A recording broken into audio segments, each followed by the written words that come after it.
ಇದು ಸುಮಲತಾ ಅವರ ಮೌನದ ವಿಚಾರದ ಬಗ್ಗೆ, ಸುಮಲತಾ ಅವರು ಮೌನ ಮುರಿದ ವಿಚಾರದ ಬಗ್ಗೆ. ಮೌನದಲ್ಲೇ ಇದ್ದರು ಇಷ್ಟು ದಿವಸ. ಯಾಕಂದರೆ ದರ್ಶನ್ ವಿಚಾರದಲ್ಲಿ ಸುಮಲತಾ ಅವರು ಏನು ಹೇಳ್ತಾರೆ ಅನ್ನೋದನ್ನು ಬಹುಶಃ ಕರ್ನಾಟಕದ ಪ್ರತಿಯೊಬ್ಬ ಸಿನಿಮಾ ಅಭಿಮಾನಿಯು ಆಲ್ಮೋಸ್ಟ್ ಪ್ರತಿಯೊಬ್ಬರೂ ಕೂಡ ನಿರೀಕ್ಷೆ ಮಾಡ್ತಾ ಇದ್ರು. ಸುಮಲತಾ ಅವರು ಎಲೆಕ್ಷನ್ ನಿಂತಾಗ ಜೋಡೆತ್ತಿನ ರೀತಿಯಲ್ಲಿ ನಿಂತ್ಕೊಂಡಂಥವ್ರು ದರ್ಶನ್ ಮತ್ತು ಯಶ್ ಅನ್ನೋದು ಗೊತ್ತೇ ಇದೆ. ಅದರಲ್ಲೂ ಕೂಡ ದರ್ಶನ್ ಯಾವತ್ತಿದ್ರೂ ಕೂಡ ನಾನು ಅಮ್ಮನ ಮಗನೇ, ಅಮ್ಮ ನೀನು ಕಣ್ಮುಚ್ಚಿ ಬಾವಿಗೆ ಹಾರು ಅಂತ ಹೇಳಿದರೆ, ಹಾಳುಬಾವಿಗೆ ಹಾರು ಅಂತ ಹೇಳಿದರೆ ಹಾರೋದಕ್ಕೆ ರೆಡಿ, ನಾನು ಹಿಂದೆ ಮುಂದೆ ಯೋಚನೆ ಮಾಡೋದಿಲ್ಲ, ಅಮ್ಮ ಎಲ್ಲಿರ್ತಾರೋ ಅವ್ರ ಹಿಂದೆ ನಾನು ಇರ್ತೀನಿ ಅಷ್ಟೇ ಅನ್ನುವಂಥ ಮಾತನ್ನು ಹೇಳಿದ್ದಾರೆ. ಈಗ ದರ್ಶನ್ ಪ್ರಕರಣದಲ್ಲಿ ಈಗಾಗಲೇ ದರ್ಶನ್ ಏನು ರೇಣುಕಾಸ್ವಾಮಿ ಹತ್ಯೆ ಪ್ರಕರಣದಲ್ಲಿ ಪೊಲೀಸ್ ಕಸ್ಟಡಿಯಲ್ಲಿದ್ದರು, ಅದಾದ ನಂತರ ನ್ಯಾಯಾಂಗ ಬಂಧನ, ಇಷ್ಟು ದಿವಸಗಳ ಕಾಲವೂ ಕೂಡ 14-13 ದಿವಸ ಪೊಲೀಸರ ಜೊತೆಗೆ ಇದ್ದರು. ಅದಾದ ನಂತರ 14 ದಿವಸ ಆಲ್ರೆಡಿ ಅವರು ಜೈಲಿನಲ್ಲಿ ಕಳೆದಿದ್ದಾರೆ. ಈ ಸುಮಾರು 28 ದಿನಗಳ ಕಾಲ ಮೌನವಾಗಿದ್ದಂತಹ ಸುಮಲತಾ ಇವತ್ತು ಒಂದು ಪೋಸ್ಟ್ ಮಾಡಿದ್ದಾರೆ. ಅದರಲ್ಲಿ ಅವರು ಹೇಳಿದ್ದಾರೆ, ಆರೋಪಿ ಅಷ್ಟೇ, ಅಪರಾಧಿ ಅಲ್ಲ, ದರ್ಶನ್ ನನ್ನ ಮಗ, ನನ್ನ ಹಿರಿಯ ಮಗ ಅನ್ನುವಂತಹ ಮಾತನ್ನು ಈಗ ಅವರು ಹೇಳ್ತಾ ಇದ್ದಾರೆ. ಅವ್ರನ್ನ ಯಾವತ್ತೂ ಕೂಡ ಮದರ್ ಇಂಡಿಯಾ ಅಂತ ಹೇಳಿ ಕರಿತಾ ಇದ್ರು, ಈಗ ಮೌನ ಮುರಿದಿದ್ದಾರೆ. ಮದರ್ ಇಂಡಿಯಾ ಮೌನ ಮುರಿದಿರುವಂತಹ ಅಮ್ಮ ತಮ್ಮ ಅಭಿಪ್ರಾಯವನ್ನು ವ್ಯಕ್ತಪಡಿಸೋದಕ್ಕೆ ಶುರು ಮಾಡಿದ್ದಾರೆ. ಇಲ್ಲಿ ಬಹಳ ಮುಖ್ಯವಾಗಿ ಅವರು ಹೇಳಿರುವಂತಹ ಅಂಶ, ನಟ ದರ್ಶನ್ ಆ್ಯಂಡ್ ಗ್ಯಾಂಗ್ಗೆ ಮತ್ತೆ 14 ದಿವಸಗಳ ಜೈಲೇನು ಈಗಾಗಲೇ ಫಿಕ್ಸ್ ಆಗಿದೆ. ಈ ಸಂದರ್ಭದಲ್ಲಿನೇ ಸುಮಲತಾ ಅವರು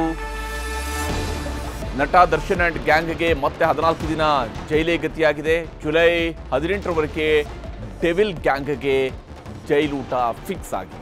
ಜುಲೈ 18ರವರೆಗೆ ನ್ಯಾಯಾಂಗ ಬಂಧನ ವಿಸ್ತರಣೆ ಆಗಿದೆ. ಮತ್ತೆ 14 ದಿವಸಗಳ ನ್ಯಾಯಾಂಗ ಬಂಧನ ಆಗಿರುವಂಥದ್ದು. ಇದು ಇನ್ನು ಈಗ ಒಮ್ಮೆ ಜೈಲಿಗೆ ಹೋದ ನಂತರ, ನ್ಯಾಯಾಂಗ ಬಂಧನಕ್ಕೆ ಒಳಗಾದ ನಂತರ ಈ ಪ್ರಕರಣಗಳಲ್ಲಿ ಅಷ್ಟು ಸುಲಭವಾಗಿ ಬೇಲ್ ಸಿಗೋದಿಲ್ಲ ಅನ್ನೋಂಥದ್ದು ದರ್ಶನ್ಗೂ ಗೊತ್ತು, ದರ್ಶನ್ ಪರ ವಕೀಲರಿಗೂ ಗೊತ್ತು, ಎಲ್ರಿಗೂ ಗೊತ್ತಿರುವಂಥ ವಿಚಾರ. ಸದ್ಯಕ್ಕಂತೂ ಅವ್ರಿಗೆ ಸುಲಭವಾಗಿ ಬೇಲ್ ಸಿಗೋದಿಲ್ಲ. ಯಾಕಂದರೆ ಪೊಲೀಸ್ ಇನ್ನೂ ಕೂಡ ಚಾರ್ಜ್ ಶೀಟ್ ಸಲ್ಲಿಕೆ ಮಾಡಬೇಕಿದೆ. ಭಾಳಷ್ಟು ತನಿಖೆ ನಡೀತಾ ಇದೆ. ಭಾಳಷ್ಟು ವಿಚಾರಗಳ ಬಗ್ಗೆ ಒಂದೊಂದು ಅಂಶಗಳು ಕೂಡ ಹೊರ ಬರ್ತಾ ಇದ್ದಾವೆ. FSL ರಿಪೋರ್ಟ್ ಬರ್ತಾ ಇದೆ. ಹೀಗೆ ಪ್ರತಿಯೊಂದು ಕೂಡ ಈಗ ಬಿಲ್ಡ್ ಆಗ್ತಾ ಇರುವಂತಹ ಸಂದರ್ಭ ಇದು. ಈಗ ದರ್ಶನ್ಗೆ ಮತ್ತೆ 14 ದಿವಸಗಳ ನ್ಯಾಯಾಂಗ ಬಂಧನ ವಿಸ್ತರಣೆ ಆಗಿದೆ. ಇವತ್ತು ಕೋರ್ಟ್ಗೆ ನೇರವಾಗಿ ಜೈಲಿನಿಂದಲೇ ವಿಡಿಯೋ ಕಾನ್ಫರೆನ್ಸ್ ಮೂಲಕವಾಗಿ ಹಾಜರಾಗಿದ್ದರು, ಆನ್ಲೈನ್ ಮೂಲಕವಾಗಿ ಹಾಜರಾದರು. ಅವರಿಗೆ ಮತ್ತೆ 14 ದಿವಸಗಳ ನ್ಯಾಯಾಂಗ ಬಂಧನವನ್ನು ವಿಧಿಸಿದ್ದಾರೆ. ವಿಧಾನದ ಅಡಿಯಲ್ಲಿ 14 ದಿನಗಳಿಗೊಮ್ಮೆ ನ್ಯಾಯಾಂಗ ಬಂಧನವನ್ನು ವಿಸ್ತರಣೆ ಮಾಡಲೇಬೇಕು. ಆ ರೀತಿ ಮಾಡಿದ್ದಾರೆ, ಅದೊಂದು ಪ್ರಕ್ರಿಯೆ. ಎರಡನೇದಾಗಿ ಇವತ್ತಿನ ತನಕ ಯಾವ್ಯಾವ ರೀತಿಯಲ್ಲಿ ತನಿಖೆ ನಡೆದಿದೆ, ಯಾರ್ಯಾರ ಹೇಳಿಕೆಗಳನ್ನು ಪಡೆದುಕೊಂಡಿದ್ದೀವಿ ಅನ್ನೋದರ ಬಗ್ಗೆ ಇವತ್ತು ರಿಮೈಂಡ್ ಅರ್ಜಿಯನ್ನ ನ್ಯಾಯಾಲಯಕ್ಕೆ ಸಲ್ಲಿಸಿದ್ದಾರೆ. ಜಾಮೀನು ಸಲ್ಲಿಸಲಿಕ್ಕೆ ನಮಗೆ ಮುಖ್ಯವಾಗಿ ಬೇಕಾಗಿರೋದು ಮಾಹಿತಿ. ಯಾವ ಮಾಹಿತಿ ಅಂದ್ರೆ ಯಾವ್ಯಾವ ರೀತಿ ತನಿಖೆ ನಡೆದಿದೆ, ಯಾರ್ಯಾರ ಸಾಕ್ಷಿಗಳಿದ್ದಾರೆ, ಯಾವ್ಯಾವ ಮಹಜರುಗಳು ನಡೆದಿವೆ. ಹಾಗಾಗಿ ಮಾಹಿತಿ ಇಲ್ಲದೆ ಇರೋ ಕಾರಣ ನಾವು ಜಾಮೀನು ಅರ್ಜಿಯನ್ನ ಸಲ್ಲಿಸಲಿಕ್ಕೆ ಸ್ವಲ್ಪ ತಡ ಆಗ್ತಿದೆ. ನಮಗೆ ಬೇಕಾದಷ್ಟು ನಮಗೆ ತನಿಖಾ ಮಾಹಿತಿ ದೊರಕಿದ್ದಲ್ಲಿ ನಾವು ಜಾಮೀನು ಅರ್ಜಿಯನ್ನ ಇನ್ನೂ ಕೆಲವೊಂದಷ್ಟು ಆರೋಪಿಗಳಿಗೆ ಸಲ್ಲಿಸೋರಿದ್ದೇವೆ. ಇದು ವಕೀಲರ ಮಾತಾಯಿತು. ಇನ್ನೊಂದು ಕಡೆಯಲ್ಲಿ ಸೈಲೆಂಟ್ ಆಗಿದ್ದಂತಹ ಅಮ್ಮ ಈಗ ಮಾತನಾಡಿರುವಂತಹ ವಿಚಾರ, ದರ್ಶನ್ ಅಪರಾಧಿ ಅಲ್ಲ, ಆರೋಪಿ ಅಷ್ಟೇ ಅನ್ನುವಂಥ ಅಂಶವನ್ನು ಹೇಳಿದ್ದಾರೆ. ದರ್ಶನ್ ಈಗಲೂ ಕೂಡ ನನ್ನ ಹಿರಿಮಗ ಅಂತ ಹೇಳಿ, ಯಾವ ದರ್ಶನ್ ಮದರ್ ಇಂಡಿಯಾ ಅಂತ ಹೇಳಿ ಕರಿತಿದ್ರು, ಅದೇ ಮದರ್ ಇಂಡಿಯಾ ಈಗ ಮಾತನಾಡಿದ್ದಾರೆ. ಇಲ್ಲಿ ಬಹಳ ಮುಖ್ಯವಾಗಿ ಏನು ವಿಚಾರಗಳನ್ನು ಅವರು ಪ್ರಸ್ತಾಪಿಸಿದ್ದಾರೆ ಅನ್ನೋದನ್ನು ನೋಡ್ತಾ ಹೋದಾಗ, ಅವರ ಇನ್ಸ್ಟಾ ಪೋಸ್ಟನ್ನು ನಾವು ನೋಡ್ತಾ ಹೋದಾಗ ಇಲ್ಲಿ ಕಾಣ್ತಾ ಇರುವಂಥದ್ದು, ಕಲಾವಿದೆಯಾಗಿ, ಹೆಂಡತಿಯಾಗಿ ಮತ್ತು ತಾಯಿಯಾಗಿ ಪ್ರತಿ ಜವಾಬ್ದಾರಿಯನ್ನು ಕೂಡ ಗಂಭೀರವಾಗಿ ತೆಗೆದುಕೊಂಡಿದ್ದೇನೆ. ಯಾವುದೇ ಸತ್ಯ ಅಥವಾ ಮಾಹಿತಿ ಇಲ್ಲದೆ ನಾನು ಅಸಡ್ಡೆಯ, ಅನಗತ್ಯ, ಬೇಜವಾಬ್ದಾರಿ ಹೇಳಿಕೆ ನೀಡುವುದಕ್ಕೆ ಸಾಧ್ಯ ಇಲ್ಲ. ರೇಣುಕಾಸ್ವಾಮಿ ಹೆತ್ತವರು ಮತ್ತು ಪತ್ನಿಗೆ ನನ್ನ ಸಂತಾಪ ಸೂಚಿಸುತ್ತೇನೆ. ನೋವು ಭರಿಸುವ ಶಕ್ತಿಯನ್ನು ದೇವರು ಅವ್ರಿಗೆ ನೀಡಲಿ ಅನ್ನುವಂಥನ್ನು ಕೂಡ ತಮ್ಮ ಪೋಸ್ಟ್ ಮೂಲಕವಾಗಿ ಅವರು ಹೇಳ್ಕೊಂಡಿದ್ದಾರೆ. ಈ ಘಟನೆಯು ನನ್ನ ಹೃದಯವನ್ನು ಛಿದ್ರಗೊಳಿಸಿತು, ಅರ್ಥ ಮಾಡಿಕೊಳ್ಳಲು ಸಾಧ್ಯವಾಗದೆ ಆಘಾತ ಮತ್ತು ನೋವಿನ ಸ್ಥಿತಿಯಲ್ಲಿದ್ದೆ. ನನ್ನ ಮೌನದ ಬಗ್ಗೆ ಕಾಮೆಂಟ್ ಮಾಡುತ್ತಿರುವವರು ಕೆಲವರು ನನ್ನ ಮತ್ತು ದರ್ಶನ್ ಬಾಂಧವ್ಯದ ಅಗಾಧತೆಯನ್ನು ತಿಳಿದುಕೊಂಡಿಲ್ಲ. ದರ್ಶನ್ ನನ್ನ ಸ್ಟಾರ್ ಆಗುವ ಮುಂಚಿನಿಂದಲೂ ಕೂಡ ನಾನು ಬಲ್ಲೆ. ನನ್ನ ಕುಟುಂಬದ ಸದಸ್ಯ, ಯಾವಾಗಲೂ ಆತ ನನ್ನ ಮಗನಂತೆ. ಅಂಬರೀಷ್ ಅವರನ್ನು ತಮ್ಮ ಅಪ್ಪಾಜಿ ಎಂದು ಪರಿಗಣಿಸಿದ್ದಾರೆ. ನನಗೆ ತಾಯಿಯ ಗೌರವ, ಸ್ಥಾನ ಮತ್ತು ಮಗನ ಪ್ರೀತಿಯನ್ನು ನೀಡಿದ್ದಾರೆ. ಯಾವ ತಾಯಿಯೂ ತನ್ನ ಮಗುವನ್ನು ಹೀಗೆ ನೋಡುವುದನ್ನು ಸಹಿಸುವುದಿಲ್ಲ. ಈ ಕೃತ್ಯವನ್ನು ಮಾಡುವ ವ್ಯಕ್ತಿ ದರ್ಶನ್ ಅವರದ್ದಲ್ಲ ಎಂದು ನಾನು ನಂಬಿದ್ದೇನೆ. ದರ್ಶನ್ ಜೊತೆಗೆ ಪತ್ನಿ ವಿಜಯಲಕ್ಷ್ಮಿ ಮುಗ್ಧ ಮಗನನ್ನ ಗುರಿಯಾಗಿಸಿದ್ದು ಅನ್ಯಾಯ. ಇತರೆ ಆರೋಪಿಗಳ ಬಡ ಕುಟುಂಬಗಳು ಸಂಕಷ್ಟಕ್ಕೆ ಸಿಲುಕಿರುವುದು ನೋವಿನ ಸಂಗತಿ. ದರ್ಶನ್ ಆರೋಪಿಯಾಗಿದ್ದು ಇನ್ನೂ ಯಾವುದೂ ಸಾಬೀತಾಗಿಲ್ಲ ಅಥವಾ ಶಿಕ್ಷೆಯಾಗಿಲ್ಲ. ದರ್ಶನ್ ನಿಲುವು ಸತ್ಯಾಸತ್ಯತೆಗಳನ್ನು ಸ್ಪಷ್ಟಪಡಿಸುವಂತಹ ವಿಚಾರವನ್ನು ಕೂಡ ಇಲ್ಲಿ ಅವರು ಹೇಳಿದ್ದಾರೆ. ಸ್ಪಷ್ಟಪಡಿಸುವ ಅವಕಾಶವಾದರೂ ಇರಲಿ ಅನ್ನೋದನ್ನು ಹೇಳಿದ್ದಾರೆ. ಇದು ನನ್ನದೇ ಕೌಟುಂಬಿಕ ಸಮಸ್ಯೆ, ನಮಗೆಲ್ಲ ನೋವಾಗ್ತಾ ಇದೆ, ಚಿತ್ರರಂಗ ಅಸ್ತವ್ಯಸ್ತವಾಗಿದೆ. ಆರೋಪಿಯಾಗಿರುವುದು ಎಂದರೆ ಅಪರಾಧಿ ಎಂದು ಅರ್ಥವಲ್ಲ. ಕಾನೂನಾತ್ಮಕವಾಗಿ ಸಮರ್ಥಿಸಿಕೊಳ್ಳುವ ಹಕ್ಕು ಅವ್ರಿಗೂ ಕೂಡ ಇದೆ. ದರ್ಶನ್ ನನ್ನನ್ನು ಮದರ್ ಇಂಡಿಯಾ ಎಂದು ಕರೀತಾರೆ. ನಾನು ಬದುಕಿರುವವರೆಗೂ ಅವನು ನನ್ನ ಹಿರಿಯ ಮಗನಾಗಿರುತ್ತಾನೆ. ನಿರಪರಾಧಿ ಎಂದು ಸಾಬೀತುಪಡಿಸಿ ಹೊರಬರುತ್ತಾರೆ. ಚಿತ್ರೀಕರಣ ಸಾಮಾನ್ಯ ಜೀವನವನ್ನು ಪುನರಾರಂಭಿಸುತ್ತಾರೆ. ನಮ್ಮಲ್ಲಿ ಯಾರೂ ಕಾನೂನಿಗಿಂತ ಮೇಲಲ್ಲ, ನಾವು ಅದನ್ನು ಗೌರವಿಸಬೇಕು, ತಾಳ್ಮೆಯಿಂದ ಕಾಯಬೇಕು, ಒಳ್ಳೆಯ ಸಮಯ ಬರಲು ಪ್ರಾರ್ಥಿಸಬೇಕು. ನಮ್ಮ ಕಾನೂನು ವ್ಯವಸ್ಥೆಯ ಮೇಲೆ ನಂಬಿಕೆ ಇರಲಿ, ದೇವರಲ್ಲಿ ನಂಬಿಕೆ ಇರಲಿ, ಎಲ್ಲವೂ ಸರಿಯಾಗುತ್ತವೆ, ಸತ್ಯಮೇವ ಜಯತೆ ಅನ್ನುವಂಥದ್ದನ್ನು ಹೇಳಿದ್ದಾರೆ. ಈಗಾಗಲೇ ಇಷ್ಟು ವಿಚಾರಗಳನ್ನು ಕೂಡ ಪ್ರಸ್ತಾಪ ಮಾಡಿದ್ದಾರೆ.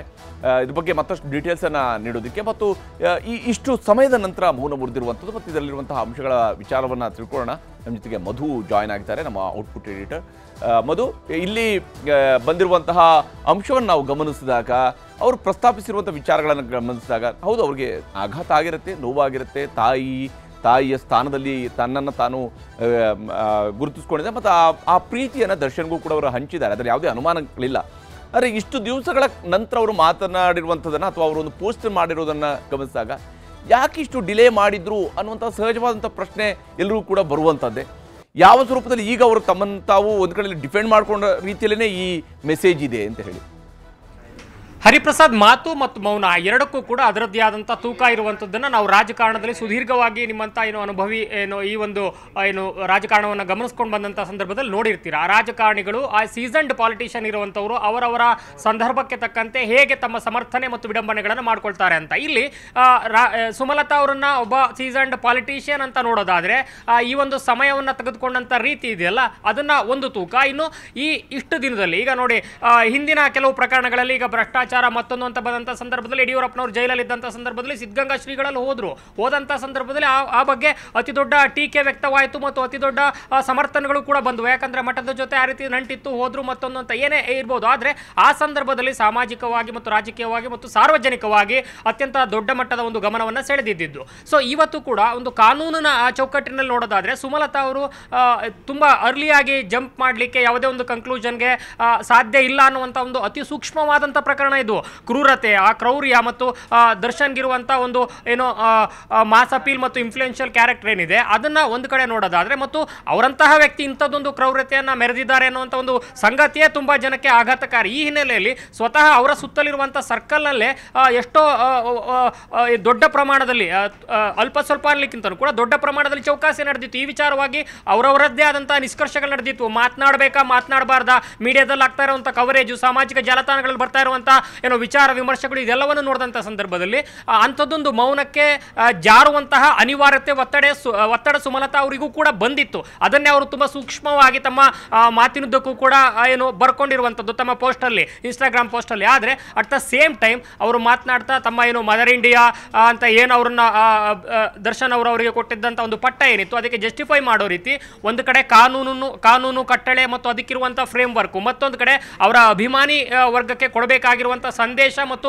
ಅನಿವಾರ್ಯವಾಗಿ ಅವರು ಮಾತನಾಡಲೇಬೇಕಾದಂಥ ಪರಿಸ್ಥಿತಿ ಕಳೆದ ಒಂದು 15 ದಿವಸದಲ್ಲಿ ಯಾವ ರೀತಿ ಸೃಷ್ಟಿಯಾಯಿತು ಅಂದರೆ, ಈಗ ಅವರ ಫ್ಯಾಮಿಲಿ ಬಂದು ಹೋಗಾಯಿತು ಮತ್ತು ಬೇರೆ ಬೇರೆ ಆಪ್ತರು ಅಂತ ಹೇಳ್ಕೊಳ್ಳೋ ಅಂಥವ್ರು ಮಾತನಾಡಲಿಕ್ಕೆ ಶುರು ಮಾಡ್ತಾ ಇರುವಂಥದ್ದು. ಸೊ ಇಷ್ಟೆಲ್ಲ ಆದಮೇಲೂ ಕೂಡ ಸುಮಲತಾ ಮಾತನಾಡಲಿಲ್ಲ ಅಂತಂದ್ರೆ ಅದು ಎಲ್ಲೋ ಒಂದು ಕಡೆ ಸ್ವಾರ್ಥ ಕೇಂದ್ರಿತ ಸಂಬಂಧ ಅನ್ನುವಂಥ ಒಂದು ಅಭಿಪ್ರಾಯ ಬಂದೇ ಬರುತ್ತೆ. ಮತ್ತು ಯಾವ ಕಾರಣಕ್ಕೆ ಸುದೀರ್ಘವಾಗಿ ಇವತ್ತು ಅವರು ಹೇಳ್ತಾ ಇದ್ರಲ್ಲ 25 ವರ್ಷಕ್ಕೂ ಮೀರಿದ ಸಂಬಂಧ, ಹೀರೋಗಿನ ಮುಂಚಿನ ಸಂಬಂಧ ಅಂತ, ಅದೇ ಮಾತನ್ನ ದರ್ಶನ್ ಅವರು ಕೂಡ ಹಲವಾರು ಸಂದರ್ಭಗಳಲ್ಲಿ ಹೇಳ್ತಾ ಇರುವಂಥದ್ದು. ಸೊ ನಾನು ಮತ್ತು ಅಥವಾ ನನ್ನ ಮತ್ತು ಅಮ್ಮನ ನಡುವಿನ ಸಂಬಂಧ 25 ವರ್ಷಕ್ಕೂ ಹಳೆಯದು, ಮನೆಗಿರುವಂಥ ಬಾಂಧವ್ಯ ಬೇರೆದ್ದೇ ಒಂದು ಲೆವೆಲಲ್ಲಿದೆ ಅನ್ನುವಂಥ ಮಾತನ್ನು ಪದೇ ದರ್ಶನ್ ಏನು ಹೇಳ್ತಾ ಇದ್ರು ಅದೇ ಮಾತನ್ನು ಇವತ್ತು ಅವರು ಉಲ್ಲೇಖ ಮಾಡಿದ್ದಾರೆ.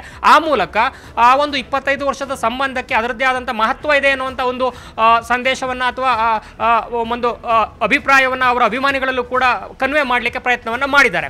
ಜೊತೆಗೆ ರೇಣುಕಾಸ್ವಾಮಿ ಅವರ ಫ್ಯಾಮಿಲಿಗೂ ಕೂಡ ಸಂತಾಪವನ್ನು ಸೂಚಿಸಿರುವಂಥದ್ದು, ತಪ್ಪಿತಸ್ಥರಿಗೆ ಶಿಕ್ಷೆ ಆಗಲಿ ಅಂತ ಅಂತ ಹೇಳ್ತಾನೆ ಇವರು ಅಪರಾಧಿ ಅಲ್ಲ, ಆರೋಪಿ ಅಷ್ಟೇ, ಕಟ್ಟ ಕಡೆಯ ಕ್ಷಣದವರೆಗೂ ಕೂಡ ಜಸ್ಟಿಫೈ ಮಾಡ್ಕೊಳ್ಳಿಕ್ಕೆ ಯಾವುದೇ ಆರೋಪಿಗೂ ಅವಕಾಶ ಇರುತ್ತೆ ಅಂತ ಹೇಳುವ ಮೂಲಕ ಬ್ಯಾಲೆನ್ಸಿಂಗ್ ಆಕ್ಟ್ ಅನ್ನು ಕೂಡ ಇಲ್ಲಿ ತುಂಬಾ ಚೆನ್ನಾಗಿ ಮಾಡುವಂತ ಪ್ರಯತ್ನವನ್ನ ಮಾಡಿದ್ದಾರೆ. ಒಟ್ಟಾರೆ ಈ ಎಂಟೈರ್ ಎಪಿಸೋಡ್ ಆದ ಹಲವಾರು ದಿನಗಳ ಬಳಿಕ ಒಂದು ರೀತಿಯ ಒತ್ತಡ ಏನಿತ್ತು, ಸುಮಲತಾ ಅವರು ಯಾಕೆ ಮೌನಕ್ಕೆ ಶರಣಾಗಿದ್ದಾರೆ, ಅಮ್ಮ ತಮ್ಮ ಹೇಗೆ ಅಭಿಷೇಕ್ ಅವರು ಯಾವುದೇ ವಿಚಾರವನ್ನು ಮಾತನಾಡ್ತಾ ಇಲ್ಲ, ಮಾತನಾಡಲೇಬೇಕು ಅಂತಿಲ್ಲ, ಯಾಕಂದ್ರೆ ಇದು ಮಾತನಾಡಲೇಬೇಕಾದಂಥ ವಿಚಾರವೂ ಅಲ್ಲ, ಆದರೆ ಸುಮಲತಾ ಮಾತನಾಡಬೇಕಿದೆ ಅನ್ನುವಂಥ ಒಂದು ವಾತಾವರಣ ಸೃಷ್ಟಿಯಾಗಿತ್ತು. ಯಾಕಂದ್ರೆ ಅವರಿಬ್ಬರ ನಡುವಿನ ಇದ್ದಂಥ ಸಂಬಂಧ ಅಥವಾ ಆ ಒಂದು ಮೌಲ್ಯಯುತವಾದಂಥ ಅವ್ರು ಏನು ಕ್ಲೇಮ್ ಮಾಡ್ಕೊಂಡಿದ್ರು ಆ ಒಂದು ಬಾಂಧವ್ಯಕ್ಕೆ ಇರುವಂಥ ವೇಟೇಜನ್ನು ಕನ್ವೆ ಮಾಡಲೇಬೇಕಾದಂಥ ಸಂದರ್ಭದಲ್ಲಿ ಎಷ್ಟೋ ಜನ ಮಾತನಾಡಿದಂಥ ಸಂದರ್ಭದಲ್ಲಿ ಟು ಸಮ್ ಎಕ್ಸ್ಟೆಂಟ್ ಕೊಲೆ ಮಾಡಿದ್ದು ತಪ್ಪೇ ಅಲ್ಲ ಅಂತ ಎಷ್ಟೊಂದು ಜನ ಹೇಳ್ಕೊಂಡಿದ್ದಾರೆ. ಅವರವರ ವಿವೇಚನೆಗೆ ಬಿಟ್ಟಿದ್ದು, ಲೆಕ್ಕಾಚಾರಗಳಿಗೆ ಬಿಟ್ಟಿದ್ದು, ಭವಿಷ್ಯದ ಲೆಕ್ಕಾಚಾರಗಳಿಗೆ. ಆದರೆ ಅಂತ ಒಂದು ಹೇಳಿಕೆಗಳನ್ನು ಕೊಡ್ತಾ ಇರುವಂತಹ ಸಂದರ್ಭದಲ್ಲಿ ಸುಮಲತಾ ಅವರ ಮೌನ ಹಲವಾರು ಜನರನ್ನ ಪ್ರಶ್ನೆಗೆ ದೂಡಿತ್ತು. ಈ ಹಿನ್ನೆಲೆ ಉತ್ತರ ಕೊಡುವಂತ ಪ್ರಯತ್ನವನ್ನ ಈ ಮೂಲಕ ಮಾಡಿದ್ದಾರೆ. ಜೊತೆಗೆ ಆ ಒಂದು ಆರಂಭದಲ್ಲೇ ಹೇಳಿದ್ದಾರೆ ಇದು ಸೂಕ್ಷ್ಮವಾಗಿ. ಈಗ ಸುಮಲತಾ ಅವರೇ ಮಾತನಾಡ್ತಾ ಇದ್ದಾರೆ. ಸರಿ, ಒಂದು ಸ್ಪಷ್ಟತೆ ಕೊಡೋಣ, ನನ್ನ ನಿಲುವೇನು, ನನ್ನ ಅನಿಸಿಕೆ ಏನು ಅನ್ನೋದನ್ನ ಇವತ್ತು ನಾನು ಹಂಚಿಕೊಂಡಿದ್ದೆ. ತಾವು ಅದರಲ್ಲಿ ಉಲ್ಲೇಖ ಮಾಡಿದ್ದೀರಾ ಈ ರೀತಿ ದರ್ಶನ್ ಮಾಡುವಂತ ಸ್ವಭಾವದವರಲ್ಲ ಅನ್ನೋದು, ಬಟ್ ಸಾಕ್ಷಿಗಳು ಬಹಳಷ್ಟು ಇದೆ ಅನ್ನೋಂಥದ್ದು ಕೂಡ ಪೊಲೀಸರು ಹೇಳ್ತಾ ಇದ್ದಾರೆ, ಜಡ್ಜ್ ಮುಂದೆ ಕೂಡ ಅದನ್ನ ಮುಂದಿಟ್ಟಿದ್ದಾರೆ ಅನ್ನೋಂಥದ್ದು. ನೋಡಿ, ಪೊಲೀಸ್ ಅವರು ಅಥವಾ ಕೋರ್ಟಲ್ಲಿ ಏನು ನಡೀತಾ ಇದೆ ಅದಕ್ಕೆ ಯಾವುದಕ್ಕೂ ನಾನೇನು ವಿರೋಧವೂ ನಾನು ವ್ಯಕ್ತಪಡಿಸ್ತಾ ಇಲ್ಲ, ಯಾವುದಕ್ಕೂ ನಾನು ಕಮೆಂಟ್ ಮಾಡಲ್ಲ. ಯಾಕೆಂದರೆ ಅದು ಕೋರ್ಟಲ್ಲಿ ಇರೋ ವಿಚಾರವಾಗಿರೋದ್ರಿಂದ ಖಂಡಿತ ನಮ್ಮ ಯಾರಿಗೂ ಅದರ ಬಗ್ಗೆ ಮಾತಾಡೋ ಒಂದು ರೈಟ್ ಇಲ್ಲ ಅಂತ ನನ್ನ ಅನಿಸಿಕೆ. ಖಂಡಿತ ಐ ರೆಸ್ಪೆಕ್ಟ್ ದ ಲಾ. ಕಾನೂನಿಗಿಂತ ನಾವು ಯಾರೂ ದೊಡ್ಡವರಲ್ಲ. ಆ ಕಾನೂನು ಏನು ಹೇಳುತ್ತೆ ನಾವು ಕೇಳಲೇಬೇಕಾಗತ್ತೆ, ತಲೆ ಬಾಗಲೇಬೇಕಾಗತ್ತೆ. ನಾನು ಹೇಳಿರೋದು ನನ್ನ ವಿಶ್ವಾಸ, ನನ್ನ ನಂಬಿಕೆ. ನಾನು ಕಂಡಂಥ ದರ್ಶನ್ ಅವ್ರು ಎಲ್ರಿಗೂ ಒಂದು ಹೆಲ್ಪ್ ಮಾಡುವಂಥ ಒಂದು ನೇಚರು ತುಂಬಾ. ನೀವು ನೋಡಿದ್ದೀರ ನನ್ನ ವಿಚಾರದಲ್ಲೇ ಆಗಿರ್ಬೋದು, ದರ್ಶನ್ ಯಾವ ರೀತಿ ನನ್ನ ಪರ ಇಷ್ಟು ವರ್ಷಗಳು ನಿಂತ್ಕೊಂಡ್ರು ಅಂಬರೀಷ್ ಅವರ ಅಗಲಿಕೆಯ ನಂತರ ಅನ್ನೋದು ನೀವೆಲ್ಲರೂ ನೋಡಿದ್ದೀರ. ನಾನು ಆ ರೀತಿಯ ದರ್ಶನ ಮಾತ್ರ ನಾನು ನೋಡಿದ್ದೀನಿ. ಇದು ಬೇರೆ ವಿಚಾರಗಳು, ಸಾಕ್ಷಿಗಳು, ಅದರ ಬಗ್ಗೆ ಮಾತಾಡೋ ಒಂದು ಪೊಸಿಷನಲ್ಲಿ ನಾನಿಲ್ಲ. ಯಾಕಂದರೆ ಅದರ ಮಾಹಿತಿ ನನ್ನ ಹತ್ರ ಇರೋಕ್ಕೆ ಸಾಧ್ಯನೇ ಇಲ್ಲ. ಅದೇನಿದ್ರು ಪೊಲೀಸು, ಕೋರ್ಟು ಅಲ್ಲಿ ಪ್ರೂವ್ ಆಗಬೇಕು, ಸಾಬೀತಾಗಬೇಕು. ನನ್ನ ಮನಸ್ಸು, ನಾನು ಅವನ ಒಂದು ಮಗನಾಗಿ ನಾನು ನೋಡಿಕೊಂಡು ಬಂದಿದ್ದೀನಿ. ಒಬ್ಬ ತಾಯಿಯಾಗಿ ನಾನು ಖಂಡಿತ ನನ್ನ ಮಗ ಈ ರೀತಿ ಮಾಡಿರಲ್ಲ ಅಂತ ನನಗೆ ಅನಿಸ್ತಾ ಇದೆ. ಅದು ನನ್ನ ವೈಯಕ್ತಿಕ ಅಭಿಪ್ರಾಯ. ಅಲ್ಲ, ಕೋರ್ಟು ಸಾಕ್ಷಿಗಳು ಅದೆಲ್ಲ ಇನ್ನೂ ಬರಬೇಕು. ಯಾಕೆಂದ್ರೆ ಇದನ್ನೇ ನಾನು ಹೇಳ್ತಾ ಇರೋದು, ಮಾಧ್ಯಮಗಳಲ್ಲೂ ತೀರಾ ತುಂಬಾನೇ ಊಹಾಪೋಹಗಳು, ಯಾವ್ದ್ಯಾವ್ದೋ ಸೋಷಿಯಲ್ ಮೀಡಿಯಾದಿಂದ ತಗೊಂಡ್ಬಂದು ನೀವು ಅದನ್ನೇ ನಿಜವಾಗಿ ಒಂದು ಸ್ಟೋರಿನ ಮಾಡ್ತಿರೋದೂ ಸರಿ ಇಲ್ಲ. ಇದು ನಾನು ಯಾಕೆಂದ್ರೆ ತುಂಬಾನೇ ಕನ್ಫ್ಯೂಸಿಂಗ್ ನ್ಯೂಸು ಅಲ್ಲಲ್ಲಿ ಬರ್ತಾ ಇದೆ. ಪ್ರತಿದಿನ ಬೇರೆ ಬೇರೆ ರೀತಿಯ ಸುದ್ದಿಗಳು ನಾವು ಕೇಳ್ತಾ ಇದ್ದೀವಿ. ಇದ್ರ ನಿಜ ಯಾವುದು, ಸತ್ಯ ಅಸತ್ಯ ಏನು ಅನ್ನೋದು ಗೊತ್ತಾಗೋಕೆ ನಮ್ಗೆ ಯಾವ ದಾರಿನೂ ಇಲ್ಲ ಇದರಲ್ಲಿ. ಸೊ ಸತ್ಯ ಹೊರಗೆ ಬರೋಕ್ಕೊಂದು ಟೈಮ್ ಆದರೂ ಕೊಡಿ, ಒಂದು ಅವಕಾಶವಾದರೂ ಕೊಡಿ. ಮೊದಲನೇ ದಿನದಿಂದಾನೇ ಅವನ್ನ ಒಂದು ಆರೋಪಿಯಿಂದ ಅಪರಾಧಿಯನ್ನೇ ಮಾಡಿ ಹಾಕೋದು ಬೇಡ ಅಂತಾನೆ ನನ್ನ ಒಂದು ಮನವಿ. ರೇಣುಕಾಸ್ವಾಮಿ ಹತ್ಯೆಯಾಗಿರೋದು ನಿಜ, ರೇಣುಕಾಸ್ವಾಮಿ ಹತ್ಯೆಯಾಗಿದೆ, ಈಗ ಕುಟುಂಬ ಅನಾಥ ಆಗಿದೆ. ಈಗ ಮಾಧ್ಯಮಗಳ ಮೇಲೆ ನೀವು ಇದು ಮಾಡ್ತಾ ಇದ್ದೀರಾ, ಅದು ಯಾಕಂದ್ರೆ ಏನು ಪೊಲೀಸ್ ಇದನ್ನು ಕೊಟ್ಟಿರ್ತಾರ ಅದನ್ನು ಮಾಡಿರೋದು, ಜೊತೆಗೆ ಸಾವಿರಾರು ಜನ ಅಭಿಮಾನಿಗಳಿಗೆ ಅವ್ರು ಮಾಡಲಾಗಿದೆ. ಇಂಥ ಒಬ್ಬ ವ್ಯಕ್ತಿ ಈ ರೀತಿ ಮಾಡ್ತಕ್ಕಂಥದ್ದು ಎಷ್ಟರ ಮಟ್ಟಿಗೆ ನಿಮ್ಮ ವೈಯಕ್ತಿಕ ಅಲ್ಲ, ಏನ್ ಮಾಡಿದ್ದಾರೆ ಏನ್ ಮಾಡಿಲ್ಲ ಅನ್ನೋದು ಬರಲಿ ಹೊರಗೆ, ಅಫಿಷಿಯಲ್ ಆಗಿ ಬರಲಿ. ಅದು ಅಷ್ಟೇ ನಾನು ಕೇಳ್ತಾ ಇರೋದು. ಸತ್ಯವನ್ನು ಮುಚ್ಚಿಡಬೇಕು ಅಥವಾ ಕಾನೂನಿಗೆ ವಿರುದ್ಧವಾಗಿ ಏನಾದರೂ ನಾವು ಮಾಡಬೇಕು ಅಂತ ನಾನು ಎಲ್ಲೂ ಹೇಳ್ತಾ ಇಲ್ಲ, ಹೇಳೋಕ್ಕೂ ಹೋಗಲ್ಲ. ಖಂಡಿತ ಕಾನೂನು ನಾಳೆ ದಿನ ಏನು ಹೇಳುತ್ತೆ ಆ ಒಂದು ತೀರ್ಮಾನವನ್ನು ನಾವೆಲ್ಲರೂ ಆಕ್ಸೆಪ್ಟ್ ಮಾಡಲೇಬೇಕಾಗತ್ತೆ. ಅದರಲ್ಲಿ ಎರಡನೇ ಮಾತಿಲ್ಲ. ಇದನ್ನು ನಾನು ಹೇಳ್ತಾ ಇದ್ದೀನಿ. ಹೌದು, ಅವರ ಕುಟುಂಬಕ್ಕೆ ಅನ್ಯಾಯ ಆಗಿದೆ. ಅದಕ್ಕೆ ನಾನು ಒಬ್ಬ ತಾಯಿನೇ.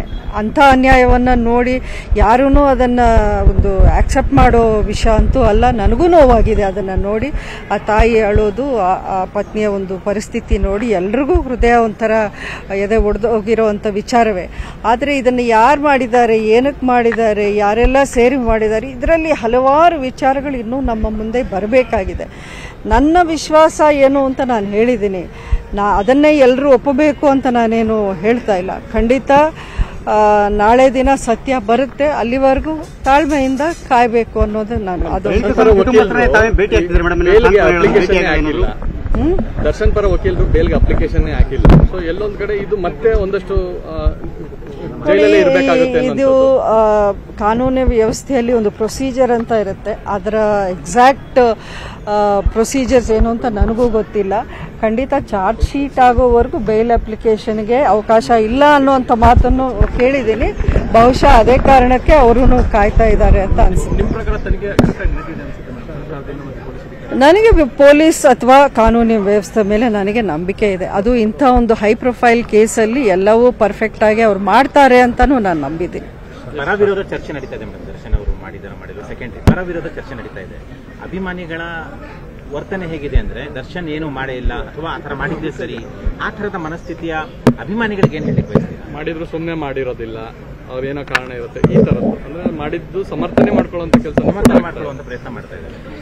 ನೋಡಿ, ಎಲ್ಲರೂ ಅದನ್ನೇ ನಾನು ನನ್ನ ಪೋಸ್ಟಲ್ಲಿ ಅಭಿಮಾನಿಗಳಿಗೂ ನಾನು ಅಪೀಲ್ ಮಾಡ್ಕೊಂಡಿದ್ದೀನಿ. ಇಂಥ ಸಮಯದಲ್ಲಿ ಯಾರೂ ಯಾವುದೂ ಯಾವ ರೀತಿಯ ಹೇಳಿಕೆಯನ್ನು ಕೊಡೋದು ಸರಿ ಇಲ್ಲ ಅಂತಲೇ ನಾನು ಹೇಳ್ತಾ ಇದ್ದೀನಿ. ಯಾರನ್ನು ನೋಯಿಸೋವಂಥ ಹೇಳಿಕೆ ಅಂತೂ ಯಾರೂ ಕೊಡಲೇಬಾರದು ಇಂಥ ಒಂದು ಸಮಯದಲ್ಲಿ. ಅಂಥ ಒಂದು ಗಂಭೀರವಾದ ಒಂದು ಪ್ರಕರಣ ಆಗಿರೋದ್ರಿಂದ ಎಲ್ಲರೂ ಒಂದು ಸೆನ್ಸಿಟಿವಿಟಿಯನ್ನು ಅರ್ಥ ಮಾಡಿಕೊಂಡು ಇದರಲ್ಲಿ ನಾವು ಬಿಹೇವ್ ಮಾಡಬೇಕಾಗಿದೆ.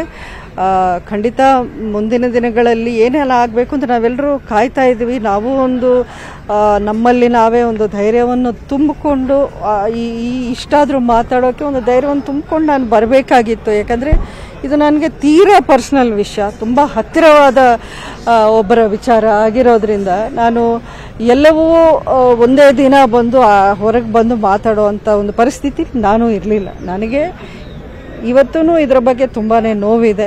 ಖಂಡಿತ ಇದು ಯಾವುದೂ ಆಗಬಾರ್ದಾಗಿತ್ತು, ಆದರೆ ಘಟನೆ ನಡೆದೋಗಿದೆ. ಸೊ ಕಾನೂನಿನ ಪ್ರಕಾರ ಏನೇನು ಕ್ರಮಗಳಾಗಬೇಕು ಅದು ಆಗಲಿ, ಅಲ್ಲಿವರೆಗೂ ನಾನು ಕಾಯ್ತೀನಿ.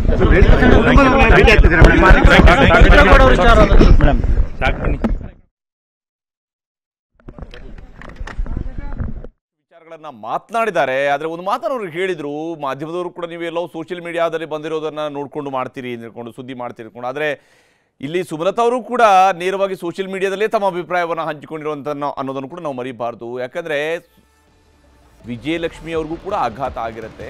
ಅವರು ಅದನ್ನು ಈ ಒಂದು ಪರಿಸ್ಥಿತಿಯಲ್ಲಿ ಯಾವ ಸ್ವರೂಪದಲ್ಲಿ ಅವರು ಆಘಾತ ಆದ ನಂತರವೂ ಕೂಡ ಅವರು ಈ ವಿಚಾರಕ್ಕೆ ಸಂಬಂಧಪಟ್ಟಂತೆ ದರ್ಶನ್ ಅವ್ರನ್ನ ಹೋಗಿ ಭೇಟಿಯಾಗಿರುವಂಥದ್ದಿರ್ಬೋದು. ಇದುವರೆಗೆ ಅವರು ಮಾಧ್ಯಮದ ಜೊತೆ ಮಾತಾಡದೇ ಇರಬಹುದು, ಆದರೆ ಅವರು ದರ್ಶನ್ ಜೊತೆಗೆ ನಾನು ಇದ್ದೀನಿ ಅನ್ನೋಂಥ ತೋರಿಸ್ಕೊಂಡಿರುವಂಥ ಸ್ವರೂಪದಲ್ಲಿ ಯಾವ ಸ್ವರೂಪದಲ್ಲಿ ಇದ್ದಾರೆ ಅಂತ ಗೊತ್ತಾಗುತ್ತೆ.